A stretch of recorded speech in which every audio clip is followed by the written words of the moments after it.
Kind.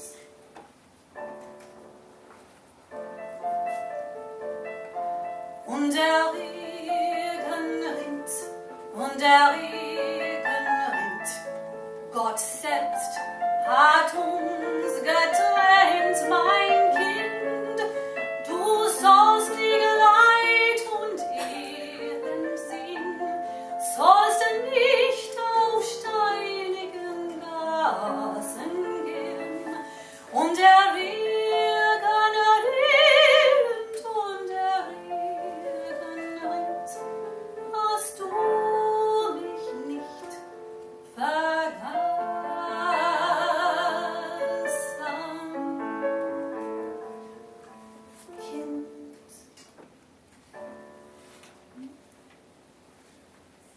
And the rain comes down, and the rain comes down. In the dark I think of you, my child. High on the mountains and deep is the sea.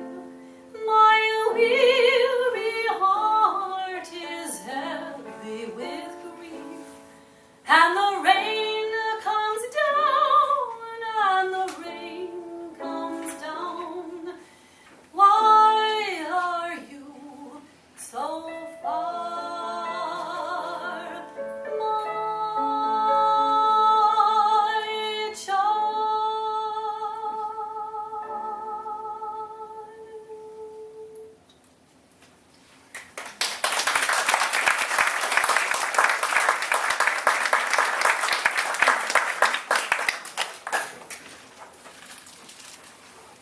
Dawn.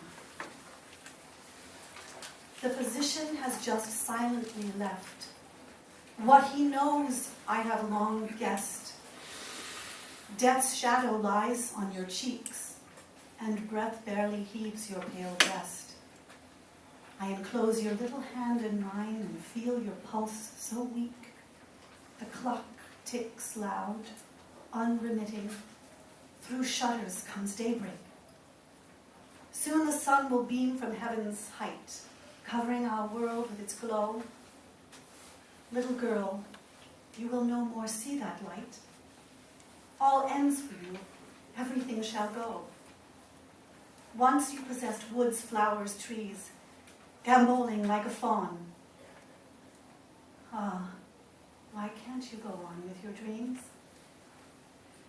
Why does life have to pain you so?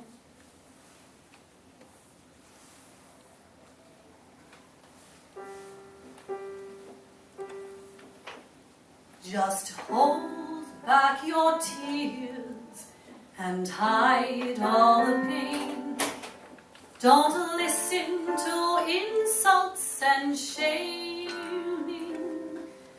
Your will is as mighty as iron, withstanding these long days of hardship. But all will be good. It all will end well. With patience we will endure here. Just trust in the future and don't lose your hope. And soon the world is your garden.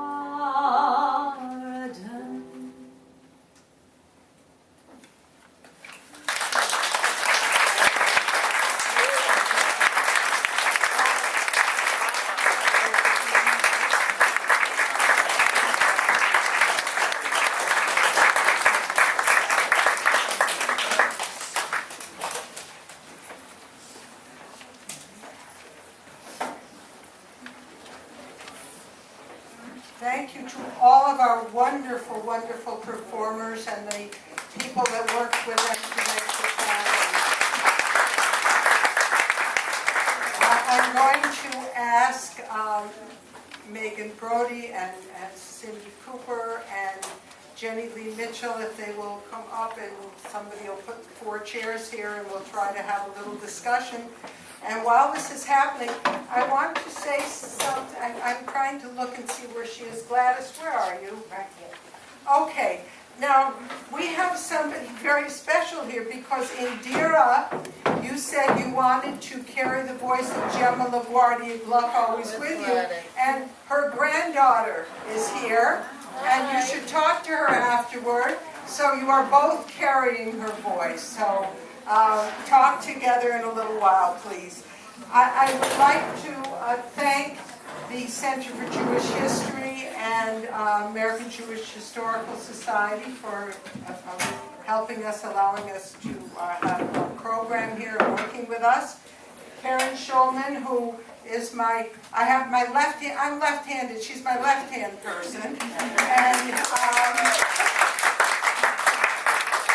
co-author of our handbook and really helped to pull this all together even when things were falling apart a little bit, and she was great. And we heard really voices, women's voices of resistance tonight in all of these four segments of the program, and I think that's really important to point out. And are we all here? Yeah. Okay, so then, this is going to be a little informal, but we'll do our best. And are there two microphones you can pass? Okay, fine. I don't know, I never stand when I can sit. Everybody that knows me knows that. Thank you. They're all laughing at me, my friends. They're especially. Oy, oy, oy. Okay. All right. So, it was going through my mind to ask each of you how you got into this deal, I mean, it's kind of a unique subject, this women and the Holocaust in the various ways, and I kind of know how I got into it, and I'm curious how each of you did. I don't know. Oh, sure. I lived in Germany for 18 years, doing theater, some musical theater and operetta and stuff, and had visited the camps, but was never aware of terrorism there. But speaking English and singing in English and Czech and Yiddish over there, moved back to my hometown, New York, and encountered a company called Untitled Theater 61 and Edward Einhorn, who I got to work with, and I started working with his company. And one of the things we did, besides a lot of Havel pieces, was, which was great, was work on a piece called The Last Cyclist, written in Terezin by Karl Schwenk, which was never actually seen through to a performance because it was banned by the Nazis. It was too political. They let them do a lot of things there, but this one was about the insane crazies rounding up the cyclists. And we've done it a couple of times in New York, and this summer we're going to be filming a version of it. And this woman, Naomi Pates, has given her entire life to keeping this piece alive. Karl Schwenk wrote this piece at 26. He wrote music that went along with it. It's funny and zany and clowny, and so that happened. And then a woman called Lisa Peschel, who is American but teaches in Cambridge, I believe, wrote a book called Performing Captivity, Performing Escape. And she's amazing because she uncovered all of these new plays. Not all of them comedies. There was a lot of comedy done. We didn't just do it now, but we explored all the new pieces by, for example, a composer called Felix Porges, who wrote comedies and songs, and they did a lot of reviews. And so we've done a few readings to promote the book. And then on Monday, we put together a musical evening with 8 singer-actors to really premiere some of these works. A lot of them were original music, but some of them were taken from political Czech songs that were the heroes from Ježek, and they wrote their own lyrics to it, and they were funny and biting and political. And so I found myself very passionate about the Ilse Weber music, and specifically that I then found. Many people have sung it in opera singers and Unterlandberg, but there's a new book that actually, thanks to Rochelle, I newly then discovered called Dancing on a Powder Cake, that I suggest everybody get. And you found out about it somehow. I don't know, I get books you know. You get books. I get I wish I got books. I have so many books I bought, but I also get some that just somehow arrive, and that one did. The poem that I read, it's all her letters, and it's a really interesting story. Beautiful book.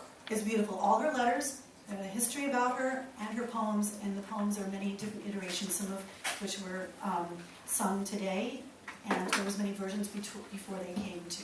So that's how I came to it, and if you want to know more about Hills of Paper, I'd be happy to. But yes, this book.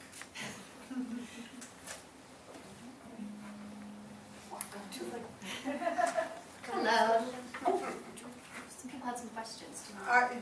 Go to the end. Well, go ahead, talk. I think wait until you each explain how you got it. Hello. My sort of initial experience with women theater in the Holocaust was Germaine Thion's operetta Le Verfügbar Roseau Vert, which I worked on the English language world premiere. I did not translate it.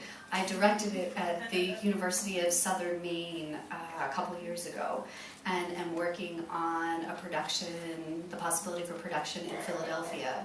Thion wrote the operetta in secret when she was in Ravensbrück, and it was smuggled out on a tiny notebook about this big.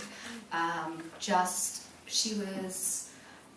was released just a couple days before the rest of the camp went on a forced death march. So it's remarkable that it survived, and she smuggled out a roll of film documenting experiments done on Polish women in Ravensbrück. But the operetta itself is astounding. It's the only creative work, I believe, that she did amongst all of her ethnographic work as well. And what she's done is taken pieces from opera, folk music, popular music from the time, and she's adapted all of those pieces and the intentions behind them to represent life in Ravensbrück. And it's a project I'm very passionate about, and then Rochelle found out that I was doing it. I was not a very well-connected person in Maine while I was working on this. Rochelle was like, you realize I've written a book. You wrote a book? I have the book, but you're the person. Oh, okay. And so Rochelle became my official consultant on heaps of questions that I had when working with the student cast and the translators over the course of about 2 years, and was generous enough to come up and see a rehearsal, which meant the world to those students, one of whom is in the back tonight. And Cindy has also been incredibly gracious in supporting my ongoing work with students, because I feel a very strong passion that Holocaust studies and theater, women in the Holocaust, has to be an intergenerational effort in order for it to continue realistically. And I've been so incredibly fortunate to have students with a lot of fire in their bellies and commitment to telling the stories of the brave women who came before them. My name's Cindy Cooper. I wrote the second piece at the train station in Munich. And so first I have to say I want to thank all of my great actors and other participants. So that would be Sarah Baskin, Abby Broyle, Ludwika Villerhauser, and also Danny Martinek, who read the stage directions, and George Winehouse, who helped with the stage management. And then I'm going to get that answering your question, but first I have to also thank you again, because Rochelle's focus on women theater in the Holocaust accidentally hit upon an area in which women have been silenced and not heard to the extent they should, which is also the story of women's history and women's history from the Holocaust. So women, are there other playwrights here? Playwrights? Raise your hands. Higher, higher, higher. There's one here. And there, okay, and there's some other writers too. I see another book writer there. doesn't have her hand up. I'm looking at her. But anyhow, there are what Rochelle has put together in this publication is a collection of very many writers who have produced amazing works. And there's the women writers, and there's also the men who have featured women. And all of these have been kind of minimized. So statistically, women in the theater are produced 20 to 25% of compared to men. And so women's voices are erased, and that also happens in the stories that we hear publicly. So we don't hear as many stories about the courage of women or the activism of women or the steps that people have taken, because women are a little bit more likely to write about that. Not that men don't or that women don't write about men, but so that in itself was a very courageous thing. Rochelle didn't know that about theater when she started putting this together. And it seems to me what all these pieces are about erasure and speaking out. So the piece that I presented tonight at the train station in Munich was actually drawn from a somewhat larger piece called Silence, Not a Love Story. And that is based on the real story of Gisa Kanaka, who lived in Minnesota, and there's an institute named there after her, and she became a professor in the U.S., and she married a guy, Paul Kanaka, who she was involved with in the resistance in Germany. And I came to her story from a mentor. There's probably only one person I've ever considered to be a mentor, and her name was Justice Rosalie Wall, and she was the first woman on the Supreme Court of the Supreme Court of Minnesota. And one time she sent me this book, and it was a memoir by Gisa Kanaka, and it was not very well written. I mean, hard to read. Like the typefaces were different from chapter to chapter, and some of them seemed to have been translated from German and some written in English, and it was just kind of a mess. But there was a time, I get involved with a lot of activism and politics, as I know some other people here do. And there was a time, and I would say it was after when the Iraq War started. So it's funny to me, not funny, but it's interesting to me that the term resistance has now become on our lips. But after the Iraq War started, I was very, very upset and disturbed and did a lot of activism. And then I thought, what is the thing that one should feel morally compelled to do in times of difficulty, or where oppression arises in your life? And then I remembered something from this book by Gisa Kanaka, basically one paragraph, and started out, and I had written some other things about the Holocaust, but this just started me on a trajectory of researching and finding out more about it. And I don't know if I consider my story exactly to be about the Holocaust, because they were involved in resistance before the Nazis took power, and that's what I wanted to know. How do you know? I mean, I think now we know, but what do? You know, how do you know when dark times are rolling in, are rolling over you? Who is the person that observes that and then says, well, we have to do something? So I felt very, moved and compelled to write this story for that reason.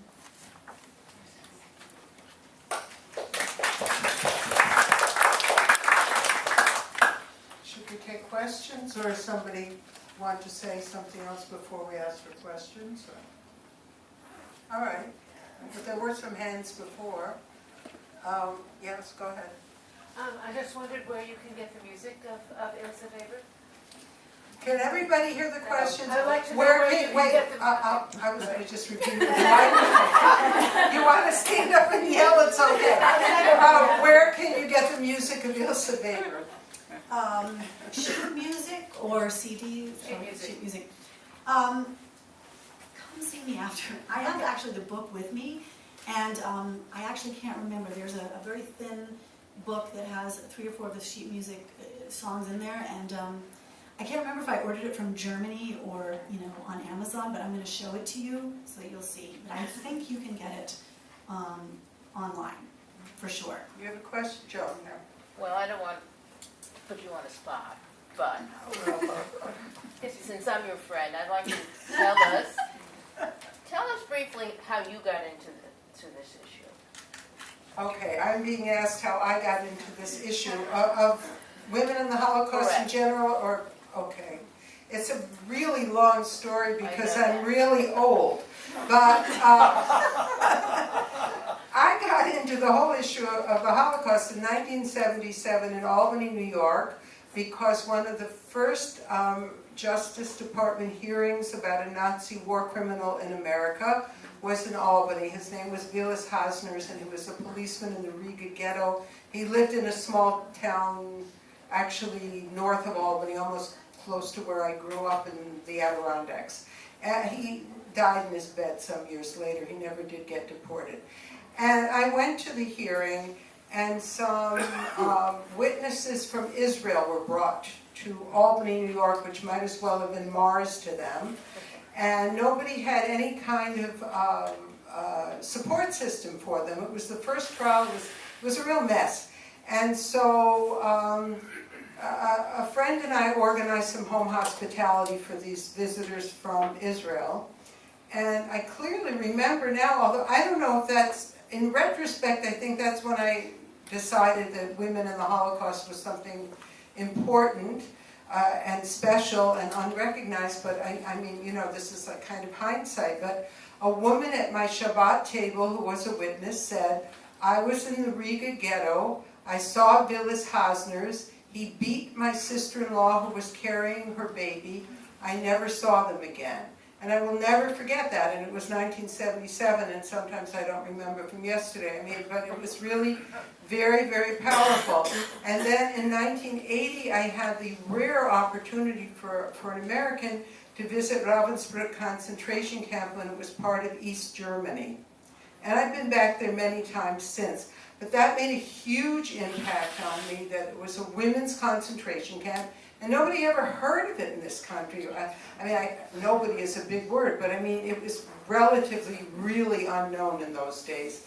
And from that, it went on, and I wrote a book about Ravensbrück. I had reissued Gemma LaGuardia Gluck's memoir, and then after a while, we started realizing in maybe 12 years ago that nobody's talking about sexual violence during the Holocaust, and to the contrary, there are these male historians and male Holocaust experts saying that no Jewish woman was raped during the Holocaust, which is like about the stupidest thing, like there was a moratorium on rape for, between 1933 and 1945. I mean, it's been going on, since history has been recorded. So then we went into that, and my colleague Sonia Hedgepeth and I edited a book on sexual violence during the Holocaust. And then, I was doing women in the Holocaust, and a man in Israel who has a project on theater and the Holocaust said that he wanted Remember the Women Institute to do the section of his giant online encyclopedia on theater and the Holocaust, and we should do women. So we said, okay. And after some months and months and years, we realized that his encyclopedia wasn't moving very fast. And we were ready. Hey, we're ready. So 3 years ago, 2 years ago, this is the third time, we issued our own resource handbook, and it's going to be linked to his, and also to the project of theater in the Holocaust that's from the United States. This is part of the remembrance readings tonight. So that's National Jewish Theater Foundation, which is based in Florida. So that's how we got here, and then I met all these wonderful people that do theater in the Holocaust, because I really have learned a lot from them, because I'm not a theater person. And now you are. You're officially inducted. Thank you. I'm very happy with all the company, believe me. Somebody in the back there, yeah. Is it possible to share what happens in the end with, we heard Act 1, act it out from You Will Not Be Silent, but is it possible to share what happened with the young lady that, Oh, that's a good question. What happened to some of these people in the end? I can talk about it. Okay, Yeah, so, this is Sophie Scholl. yeah, so the whole play is only those two characters, and in the end, Grunwald wants her to sign this paper renouncing everything that she's done and said, and she is thinking about it, and she's about to sign it, and then she realizes that in so doing, she is ruining everything that she's worked for. The point is, even if it's death, the point is that she has to stand strong and do what she knows is right and speak out against this atrocity, and so she is executed at the end. Yeah. I mean, the true story is that she was executed and she was resisted until the end. The play sort of discusses this, it creates this mythical, guard who sort of gives her a million ways out. Right. And she almost takes them like any of us would, and then in the end doesn't. So, She and her brother, they were young students, and they didn't do anything. They gave out a piece of paper, you know, and they were murdered by the Nazis in a very terrible, terrible, brutal way at the end. There's a movie, a German movie, that takes it to the end, which is a really bad end. Yeah. So. But there was also a documentary, I think on PBS, or is that the same thing? I saw this quite some time ago. I don't think it was a documentary, but I'm pretty sure it wasn't. But yeah, I mean, you can Google it and see whatever you want to know. that's it. Yes. I just want to add, there's a professor out on Long Island, Judd Newborn, who has done a lot of work on the White Rose That's organization with Sophie Scholl, and does a presentation about it, and has a website on the White Rose, if anybody's No, it's true. Thank you. Yeah, Judd Newborn has done a lot of work on the White Rose, and others as well. I mean, really Google it, because his name will come up too. Anybody else? Are we through with questions? Okay. Good. Okay, we're pretty much on time then. And listen, two things. One, we do have some refreshments, some wine, cookies, cheese, whatever. Also, there is a basket on the table if any of you would like to add some extra support to Remember the Women Institute for this evening. The small amount we charged for tickets didn't really cover a lot of expenses, so if you feel generous, please, the basket's on the table. And please join, we can talk informally, come to, you go out and go to the left, and there's some refreshments. Please join us. Thank you all so much for coming.